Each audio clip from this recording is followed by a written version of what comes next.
नमस्कार दोस्तों, welcome back to DPA memorial. दोस्तों, पीयूज ऑब्स्ट्रक्शन के कारण हाइड्रोनेफ्रोसिस केसेस छोटे बच्चों में यानी नवजात शिशुओं में बहुत बढ़ रहे हैं। मैंने पीयूज ऑब्स्ट्रक्शन पे काफ़ी रिसर्च किया है और मेरा कंक्लूजन ये है कि पिछले कुछ सालों में जो पैक्ड फूड यानी प्रिजर्वेटिव वाले फूड जब से बढ़े हैं तब से किडनी की प्रॉब्लम और लिवर की प्रॉब्लम बहुत ज़्यादा बढ़ी है और उसी का रिजल्ट है पीयूज ऑब्स्ट्रक्शन के कारण हाइड्रोनेफ्रोसिस, जो कि नवजात शिशुओं में होता है।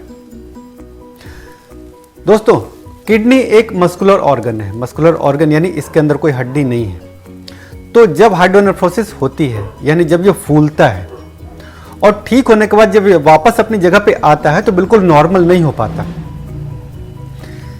कारण, जैसे हम अगर रात में किसी गुब्बारे को फुला करके रख दें और सुबह उसकी हवा निकालें, फिर भी वो गुब्बारा नए गुब्बारे की तरह नहीं होता।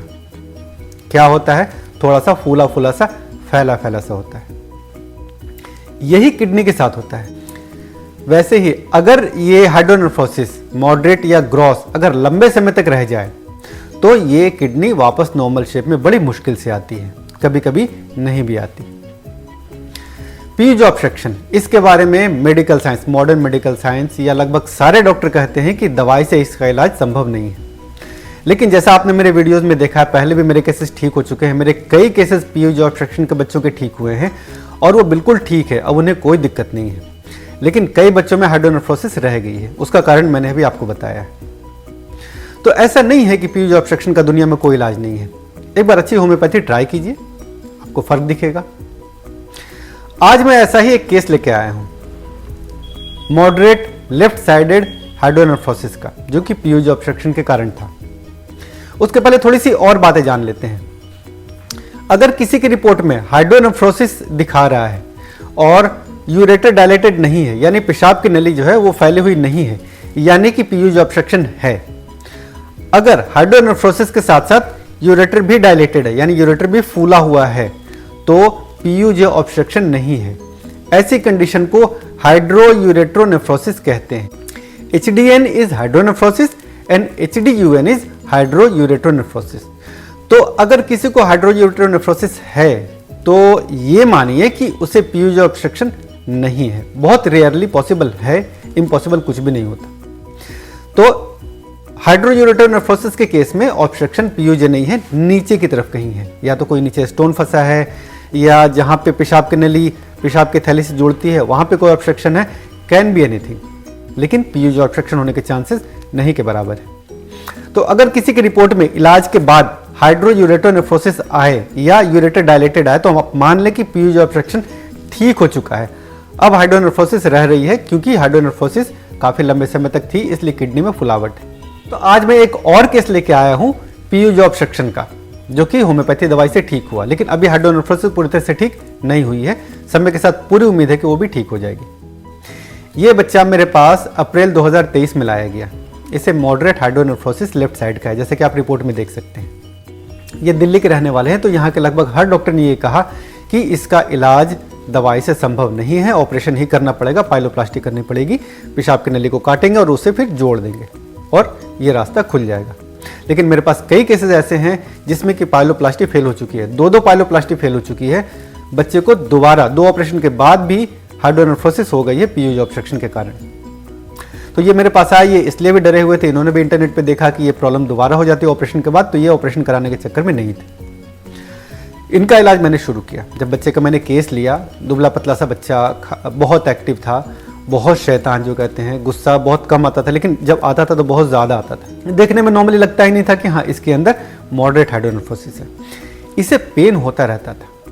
एक बात और ध्यान देने की है, हाइड्रोनेफ्रोसिस में पेन बहुत रेयरली होता है। अगर कोई एसोसिएटेड पैथोलॉजी हो, मतलब साथ में अगर कोई बीमारी हो तो पेन हो सकता है, गैस की प्रॉब्लम हो या कोई दूसरी प्रॉब्लम हो तो पेन हो सकता है। यूजुअली हाइड्रोनेफ्रोसिस में पेन नहीं होता जब तक कि कंडीशन बहुत सीरियस ना हो। तो इसे कभी कभी पेन होता था तो इसकी मदर परेशान रहती थी कि हमेशा दर्द बताता है, खाना ठीक से खाता नहीं है, अगर खाता भी है अच्छे से तो शरीर नहीं लगता, तो बहुत सारी प्रॉब्लम इसके साथ थी। मैंने जब पूरा केस लिया और रिपोर्टराइज किया तो जो सबसे अच्छी मेडिसिन आई वो सबसे पहले आई, जो इसके केस को भी मैच करती थी, वो थी लाइकोपोडियम। मैंने लाइकोपोडियम एलिम्पोटेंसी में शुरू किया। साथ ही साथ कुछ और एसोसिएटेड दवाइयाँ जैसे कि बर्बेरिस है, थियोसिनामिन है, और एपिस है, कुछ और सपोर्टिव मेडिसिन दी जिससे कि इसके हाइड्रोनेफ्रोसिस थोड़ी सी कम हो जाए। 1 महीने बाद रिपोर्ट आई तो प्रॉब्लम बढ़ गई। बढ़ गई प्रॉब्लम तो कोई भी पेरेंट्स तो भाई प्रॉब्लम बढ़ गई, अब वो डंडा लेके तैयार कि भाई प्रॉब्लम बढ़ी कैसे, दवाई तो हम ले रहे हैं। लेकिन हमेशा ऐसा नहीं होता। कई बार अगर बच्चे को कोई इन्फेक्शन हुआ हो, कोई वायरल इन्फेक्शन हुआ हो या लंबे समय तक खांसी जुकाम रहा हो, तब भी हाइड्रोनेफ्रोसिस बढ़ जाती है। खैर, ये समझदार थे, इन्होंने बात समझी और इन्होंने ट्रीटमेंट जारी रखा। 2 महीने 3 महीने के बाद ये ज़्यादा परेशान हो रहे थे क्योंकि इम्प्रूवमेंट नहीं दिख रही थी। किसी भी रिपोर्ट में एपिडायमीटर कम नहीं हो रहा था, कॉर्टिकल थिकनेस भी नहीं बढ़ रहा था, तो ये बहुत ज़्यादा पैनिक थे। बट इसके सिम्टम बहुत अच्छे हो रहे थे, पेन भी बहुत कम हो रहा था, नहीं के बराबर पेन था, यूरिन का फ्लो वगैरह अच्छा था। मुझे लग रहा था कि सिम्टोमेटिकली पेशेंट अच्छा है तो इसकी बीमारी भी कम हो रही होगी। मैंने उनको कहा कि आप DTPA स्कैन कराओ। वो कह रहे थे कि सर बहुत महंगा टेस्ट है, बहुत दिक्कत होती है। मैंने बोला जब तक आप DTPA स्कैन नहीं कराओगे मैं आगे के ट्रीटमेंट नहीं करूँगा। अल्टीमेटली उन्होंने DTPA स्कैन कराया और DTPA स्कैन ने शो किया कि ब्लॉकेज खुल चुकी है, कोई PUJ ऑब्स्ट्रक्शन नहीं है। लेकिन चूंकि मैंने कहा कि हाइड्रोनेफ्रोसिस अभी रहेगी थोड़े समय तक, लेटेस्ट अल्ट्रासाउंड में भी बिल्कुल क्लियर हो चुका है कि PUJ ऑब्स्ट्रक्शन नहीं है। आप देख सकते हैं हाइड्रोयूरेट्रोनेफ्रोसिस है, यानी कि ब्लॉकेज नहीं है। लेकिन हाइड्रोनेफ्रोसिस अभी है, समय के साथ धीरे धीरे जैसे जैसे किडनी के वॉल, किडनी के मसल्स मजबूत होंगे, इसके हाइड्रोनेफ्रोसिस ठीक होगी। तो देखा दोस्तों, एक ऐसी बीमारी PUJ ऑब्स्ट्रक्शन की जिसके बारे में हर कोई कहता है कि दवाई से इलाज संभव नहीं है। मैंने बहुत सारे मल्टीपल केसेस ठीक किए हैं।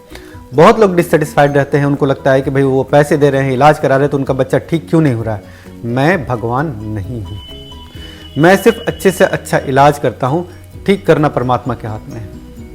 ये बात लोग जितनी जल्दी समझ जाएंगे उनके दुख उतने कम होंगे। मैं अपनी तरफ से किसी भी बच्चे में कोई कोताही नहीं रखता, कोई कमी नहीं रखता उसके इलाज में। अच्छी से अच्छी दवाई अच्छी से अच्छी कंपनी का मैं देता हूँ। लेकिन जैसा कहते हैं कि कुछ बच्चे ठीक नहीं भी होते, उनके पेरेंट्स बहुत सारे नेगेटिव फीडबैक देते हैं, बहुत सारी उल्टी पुल्टी बातें भी करते हैं, लेकिन एज ए डॉक्टर हमें वो सुनना पड़ता है और वो सुन करके आगे बढ़ना पड़ता है। अगर हम उन बातों को अनसुना नहीं करेंगे तो इस जैसे बच्चे कैसे ठीक होंगे। तो मैं उन चीज़ों को इग्नोर करके अपने डॉक्टरी का फ़र्ज़ निभाता हूँ और हर नए बच्चे को, हर नए मरीज़ को उतने ही दिल से इलाज करता हूँ जितना मैं बाकी का करता आया हूँ। तो दोस्तों, कभी भी अगर कोई PUJ ऑब्स्ट्रक्शन का केस हो और आपके डॉक्टर ये कहें कि इसका इलाज दुनिया में संभव नहीं है किसी भी दवाई से, तो आप किसी अच्छे क्वालिफाइड होम्योपैथ के पास एक बार ज़रूर जाएं, आप निराश नहीं होंगे। तो दोस्तों, आज के लिए बस इतना ही। मैं डॉक्टर अमित गुप्ता बहुत जल्द आऊँगा आपके पास एक नए इन्फॉर्मेटिव वीडियो, एक नए क्योर्ड केस के साथ। तब तक होम्योपैथी के साथ सुरक्षित रहें, स्वस्थ रहें। नमस्कार।